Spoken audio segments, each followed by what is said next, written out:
हिंदी में यूपीएससी की तैयारी से संबंधित प्रोग्राम्स को देखने के लिए सब्सक्राइब करें स्टडी IQIAS हिंदी। दोस्तों, वैश्विक स्तर पे जो चावल निर्यात भारत करता है उसकी 40% हिस्सेदारी भारत की है।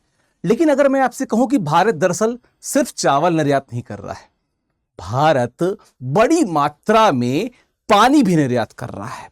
साथ में ये जो चावल निर्यात हो रहा है इसके कारण बड़ी मात्रा में भारत में जो वायु प्रदूषण है वो भी हो रहा है, जमीन की उर्वरता जो है वो भी खत्म हो रही है।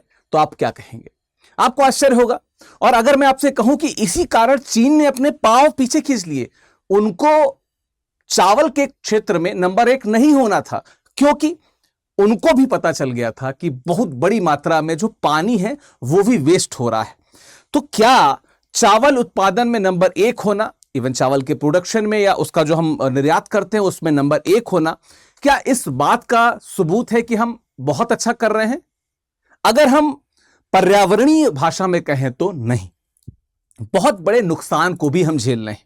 आज इसी पे हम बात करेंगे कि नुकसान क्या है, क्यों है, इसका समाधान क्या है। क्या अब तक इस समाधान पर विचार नहीं किया गया? हर विषय पे विस्तार से हम बात करेंगे, अंत तक रुके रहिएगा। तो क्या है ऐतिहासिक उपलब्धि और चुनौतियां, इस पर विस्तार से हम लोग बात करेंगे।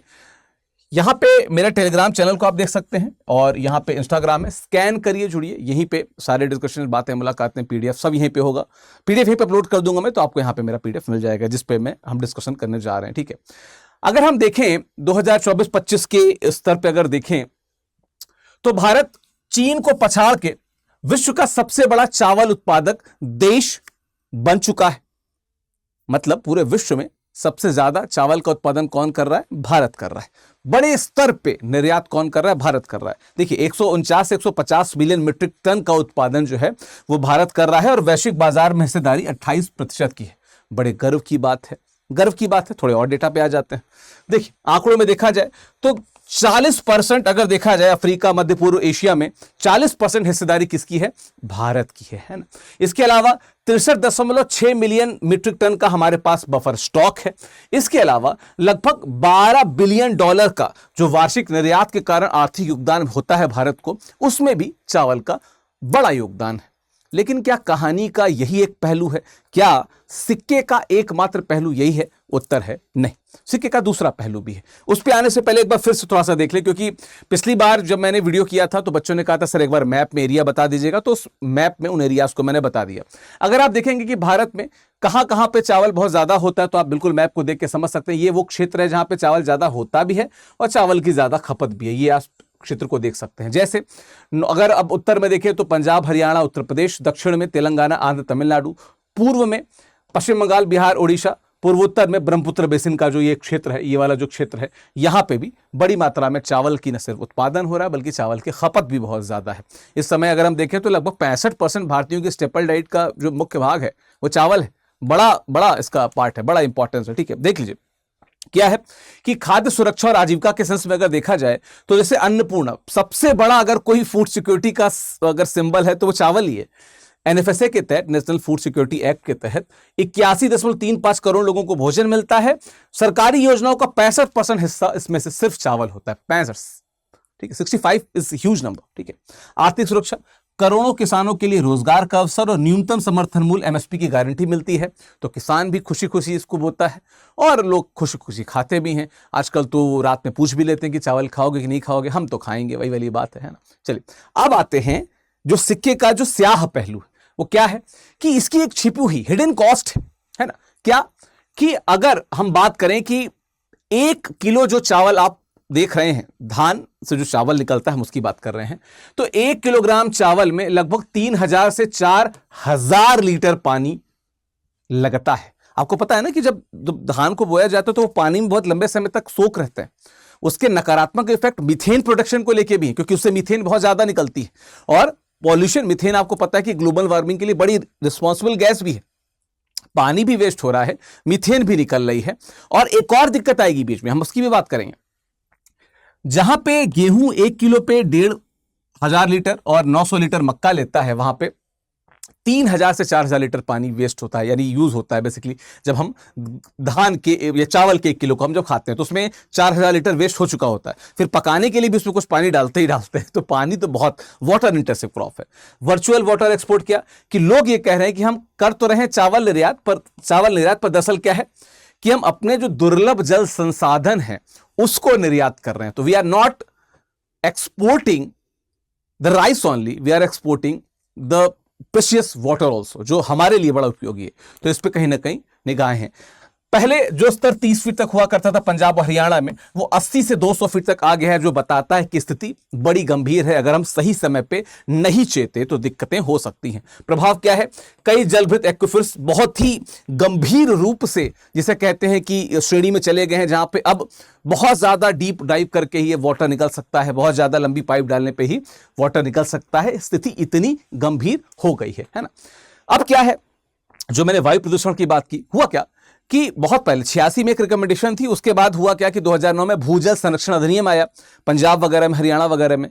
अब भूजल संरक्षण अधिनियम के कारण क्या था कि बहुत ज्यादा पानी आप रेगुलर बेसिस पे नहीं दे सकते, तो आप धीमे धीमे दे रहे थे। इससे क्या हुआ कि जो राइस है उसकी बुआई में, यानी कि जो धान होता है basically, I should talk rice मतलब धान ओनली, कि धान की बुआई में देरी हुई। धान की बुआई में देरी हुई तो कटाई में देरी हुई, और जो अगली बुआई थी उसमें लेट हुई। अच्छा, अगली बुआई के लिए क्या करना है आपको? जब लेट हो रहा है और वो मौसम हो जाता है अक्टूबर नवंबर का, तो जल्दी के चक्कर में आप क्या करेंगे? जल्दी के चक्कर में आप किसान खेत को खाली करने के लिए जला देंगे, पराली को जला देंगे, और उससे क्या हो रहा है? फिर उससे उत्तर भारत में, जो खासकर जो नॉर्थ इंडिया है, वहां पे हमको पोल्यूशन यानी कि एयर पोल्यूशन बड़ी मात्रा में देखने को मिल रहा है। ये क्या बता रहा है कि एक चीज जो इतनी ज्यादा लोगों को पसंद है, वो कितने सारे डिमेरिट्स लेके आ रही है, गिवन कि हम कुछ चीजों को फॉलो नहीं कर रहे हैं। ठीक है, क्या और दिक्कत है? देखिए, अगर हम बात करें उत्पादकता की, तो भारत में चलता है मोनोकल्चर। मतलब क्या कि गेहूं धान, गेहूं धान, गेहूं धान, गेहूं धान, ये चलता रहता है। कई जगह पे अलग, कुछ जगहों पे दाल या कुछ और चीजें बोली जाती हैं। अब क्या है कि धान और गेहूं चक्र पे अत्यधिक निर्भरता के कारण जो मिट्टी है, यानी कि जो मृदा है, उसका स्वास्थ्य और उसके जो पोषक तत्व है बहुत कम हो गए हैं, उत्पादकता बहुत कम हो गई है। ठीक है, और इस कारण जैव विविधता नष्ट हो रही है। और अगर आप कंपेरिजन देखें, चीन में अगर आप देखा जाए, प्रति हेक्टेयर 7,100 किलोग्राम आपको चावल की उत्पादकता दिख रही है। वहीं भारत में प्रति हेक्टेयर 2,929, लगभग 3,000 किलोग्राम चावल की उत्पादकता है। रिलेटिवली भारत लगभग आधे से भी कम उत्पादित कर रहा है, जो यह बताता है कि मिट्टी की स्थिति कितनी खराब हो चुकी है। ठीक है, ठीक है, केवल 9 प्रजातियां 66% भोजन बनाती हैं। इसकी तो डिटेल में, फैक्ट्स में दरअसल मैं जाना नहीं चाहता हूं, बस ये बताना चाह रहा हूं कि चावल की बहुत ज्यादा प्रजातियां नहीं, सिर्फ जो 9 प्रजातियां हैं वो सबसे ज्यादा पूरे विश्व में इस्तेमाल होती हैं। उनमें से कुछ के नाम आप भी जानते होंगे, कमेंट बॉक्स में देते जाएगा। बासमती है उसमें कि नहीं, जरा बताइएगा मुझको। और बासमती एक्सपोर्ट से जुड़ी एक न्यूज भी है, जब भारत ने बासमती एक्सपोर्ट को 2023 में रोक दिया था, तो पूरे विश्व में अप्रोच हो गया था कि हमें बासमती खाना है, हमें बासमती खाना है ना। तो उसको भी जरा बताइएगा मुझे, है ना। चलिए, अब दिक्कत क्या है कि किसान चावल क्यों नहीं छोड़ पा रहे? क्योंकि पहली बात तो कि चावल पे उनको एमएसपी की गारंटी है, मिनिमम सपोर्ट प्राइस की, यानी कि उनको सब्सिडाइज किया जा रहा है। चावल समय पे सरकार खरीद ले रही है, मुफ्त बिजली और सस्ता पानी मिल रहा है, और इस कारण क्या है कि अन्य फसलों को पैदा करके या उनको उगा के वो जोखिम नहीं लेना चाहते। तो वो एक, जैसे कहते हैं, सेफ खेल रहे हैं। सेफ साइड में उनके लिए यही सही है। पर्यावरण के लिए क्या सही है, इसके बारे में कोई नहीं सोचता। हम आप भी नहीं सोचते समय आने पे। हम सब वही सोचते हैं जो हमारे लिए बेहतर होता है। कूड़ा घर के बाहर डाल दिया, बाहर पर्यावरण में कहीं भी जाए, हमको नहीं मतलब, हमारे घर में नहीं है, हमको ये पता है। यही चीज किसानों के मन में भी है, और बहुत बुरा हम उनको भी नहीं कह सकते अनटिल एंड अनलेस सरकार यहां पे कोई अपना रोल स्थापित करे। खैर, इसी की बात मैं बात कर रहा था 1986 की, कि एसएस जोहल समिति ने 20% क्षेत्र बदलने का सुझाव दिया कि आप थोड़ा सा रोटेशन पे काम कीजिए। फिर उससे रिलेटेड एक और नियम आया कि नहीं, आप एक काम करिए, भूजल संरक्षण अधिनियम के द्वारा लिमिटेड पानी दीजिए। इससे बुआई में देरी हुई, हम सबको पता है। चावल फोर्टिफिकेशन की शुरुआत भी हुई, उससे भी कुछ खास सुधार तो हुआ नहीं। एक ये योजना फेल रही। 2019-22 में चावल फोर्टिफिकेशन की बात हुई, बहुत सुधार नहीं हुआ। 2025 में पंजाब पायलट प्रोजेक्ट हुआ, जहां पे मक्के के लिए बहुत ज्यादा आपको सहायता दी गई, लेकिन फिर भी बड़े स्तर पे पंजाब में लोगों ने इस सहायता को लेने के बजाय चावल के साथ ही जाना उचित समझा, क्योंकि लोग वही खा रहे हैं, कौन मक्का खा रहा है। जबकि मतलब मुझे लगता है कि पिछले 15-20 वर्षों में पूरे विश्व में न सिर्फ भारत में, पूरे विश्व में इस बात को लेकर बड़ा जिक्र है, बड़ा चर्चा है कि यार मक्के या जो मोटे अनाज हैं इनकी तरफ हमें जाना चाहिए, ज्वार बाजरा, लेकिन nobody is talking about that. सबको चावल चाहिए, सबको गेहूं चाहिए, है ना। खैर, अब अगर हम देखें समाधान पे तो हमें 2 समाधान 3 समाधान कुछ दिखते हैं। जैसे पहला समाधान क्या है, जो डायरेक्ट सीड रोपिंग होता है, सीधे जो प्रत्यक्ष बीज रोपण होता है, उसमें क्या होता है, सीधे बुआई में लगभग 30% पानी की बचत होती है। सीधे हम उसको बो देते हैं, ये बहुत समय तक इस विशेष प्रकार के बीज होते हैं जिनको वहां पे बो दिया जाता है। एक और है जो क्या कहते हैं, ऑल्टरनेट वेट एंड ड्राई की तकनीक होती है, वैकल्पिक गीला सूखा। इससे फायदा क्या होता है कि मीथेन के उत्सर्जन में बहुत कमी होती है। तो मतलब हर लाइन में आपको पानी नहीं डालना है, एक में करना है, एक में नहीं करना है, वो उसमें चला जाता है। तो लगभग 50% में आप पानी नहीं रख रहे हैं तो 50% मीथेन की कमी है। 2 है, लेकिन क्या ये ऑल्टरनेट तकनीकें सफल हुई भारत में? उत्तर है नहीं हो पाई। क्या है? नहीं हो पाई। ठीक है, खेत को लगातार पानी में नहीं डुबोते थे, लेकिन ये तकनीक सफल नहीं हो पाई, बहुत फायदा नहीं हुआ इसका। ठीक है, दूसरा क्या था, विविधीकरण की बात हुई, क्रॉप रोटेशन की बात हुई। ठीक है, मोटे अनाज, मिलेट्स, दालें और तिलहन को बढ़ावा देने की बात हुई, लेकिन अभी भी बड़े स्तर पे एक बड़ा समाज है जिसके लिए क्रॉप रोटेशन एक बड़ी दिक्कत की बात है, जो उधर वो फोकस नहीं करना चाहता। प्रोत्साहन क्या, इन फसलों पर भी एमएसपी और बहुत सपोर्ट। अभी मैंने बताया ना कि मक्के पे कितना सपोर्ट किया, कोई फायदा हुआ नहीं उसका, है ना। प्रत्यक्ष आय सहायता, डायरेक्ट इनकम सपोर्ट भी दिया गया, लेकिन फिर भी ढाक के 3 पात, कोई फायदा नहीं हुआ। स्थिति जस की तस अभी भी बनी हुई है। हालांकि कुछ क्षेत्रों में हमें इंप्रूवमेंट देखने को मिला है।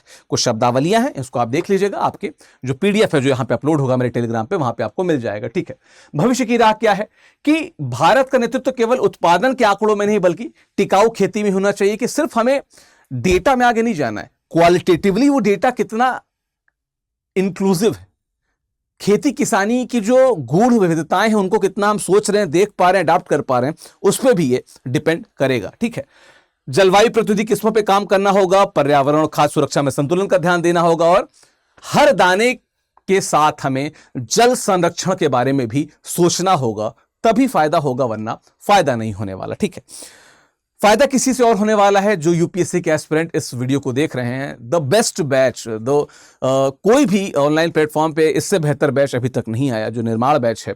क्यों? जब आप स्टडी आई की वेबसाइट पे जाएंगे, ऐप पे जाएंगे, इवन नीचे लिंक दी होगी, क्लिक करके जब आप पहुंचेंगे निर्माण बैच पे 2028, 29, 30 के लिए है। आप जरा ब्रोशर पे एक बार नजर डालिएगा, डाउनलोड करके पढ़िएगा। PRP, MRP, IGP, SIP, SIM, mentorship, किताबें, कितने सारे अद्भुत फीचर्स हैं। मैं हमेशा, मतलब मेरे ही वीडियोस में आपने कितनी बार गागर में महासागर सुना होगा, तो देर क्यों कर रहे हैं? विकास लाइव कोड फ्लैश कर रहा है, इस कोड का प्रयोग कीजिए और जुड़िए हमारे जीएस के बैचेस से। ठीक है, अगर आपको ऑप्शनल की कंफ्यूजन हो रहा है, ऑप्शनल को लेकर दिक्कत है, तो हिंदी साहित्य से जुड़ सकते हैं। ठीक है, 16 फरवरी से नया बैच शुरू हो रहा है हिंदी साहित्य का। अच्छी बात क्या है इस बैच के साथ में कि रामधारी सिंह दिनकर के कुरुक्षेत्र से शुरू हो रहा है, यही कि क्षमा शोभती उस भुजंग को जिसके पास गरल हो, उसको क्या जो दंतहीन विश्रहित विनीत सरल हो।